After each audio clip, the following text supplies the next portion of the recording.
Welcome back. How is your coaching going? My name is Dr. Tom Mitchell and I am a Senior Lecturer in Sport Coaching at Leeds Beckett University. I also work with coaches and players at Doncaster Rovers Football Club in England to support psychosocial development in players. In this video, we are going to explore some strategies to help increase the motivation of young children within sport. Coaches are a source of many things such as technical skills, physical literacy, but also motivation. Today, we will look at two key theories associated with what we call intrinsic motivation. Those that have high intrinsic motivation do activities such as sport for the love of it and have an internal can-do attitude. They don't need too much external motivation, like a reward or someone telling them to do things.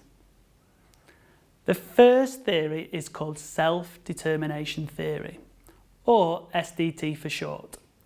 This was developed in the 1980s by two academics from the United States called Edward Deci and Richard Ryan. SDT is based on the assumption that humans have three basic needs, and these needs must be met in order to function to full capacity and grow to their full potential. This theory has been used within hundreds of sport performance and sport coaching studies. These needs are competence, autonomy, and belonging. Let's look at them one by one. Competence is about having a sense of control over the outcomes we seek and experiencing the mastery of a skill or task. Autonomy is associated with feelings of empowerment and ownership over one's actions. And finally, belonging is about experiencing feelings of connectedness with others and the task in hand. So, let's have a look at these elements and how we can put them into our coaching sessions. Coaches can create feelings of competence by providing opportunities for success with a given task, activity, or game. This might mean ensuring the challenge point is just right for each participant. This might mean changing things like the size of the ball, or racket, or the distance between participants, depending on what they are doing. What we ask them to do must allow for a sense of competency to emerge. In other words, they have to be able to do it or learn to do it with a bit of effort.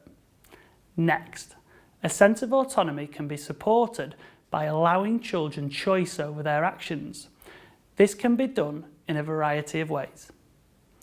For example, in a sending and receiving activity, the coach could offer a variety of objects and equipment for participants to actively choose, depending on their level of ability and confidence. It could be associated with giving the kids a choice of what activities they want to do and engaging them in the design of the session. Belonging can be supported by offering a sense of being connected with others and to something bigger than oneself. This could be done by integrating group work into your sessions and ensuring positive relationships with your participants. For instance, can you ensure you say hi to every participant on arrival? Can you make sure children know each other's names?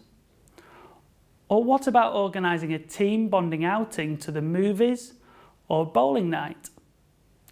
These examples help children feel part of the sessions you deliver.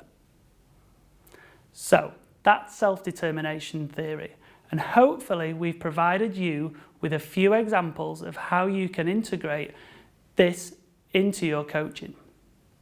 Now, onto another theory called Achievement Goal Theory, or AGT for short. This theory was developed by John Nichols in the 1980s. AGT is related to different approaches people take in situations where there is a goal to be accomplished. The two main approaches proposed by AGT are the so-called mastery and performance orientations. People who focus on effort and personal improvement without comparing themselves to others are said to have a mastery orientation. On the contrary, people who focus comparing themselves to others that are only satisfied when they outperform others are said to have a performance orientation. Research shows that children who have a mastery orientation will persist more, have better coping strategies if they don't immediately succeed, and will generally have a more positive attitude to learning. On the other hand, performance-orientated children will generally select easier tasks, be concerned with the thoughts of others in the group, and give up easily if they fail at a task. The thing is, every child will have a motivational preference, that is, a leaning towards mastery or performance orientation. Some participants can even be both at the same time. Importantly though, research shows that the climate coaches create can push children into one orientation or the other.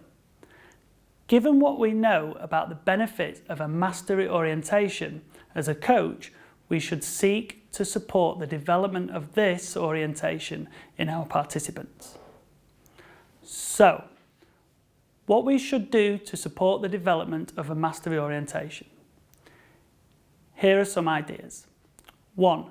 Praise effort over performance to help support mastery orientation. 2. Set targets around mastery and not outcome.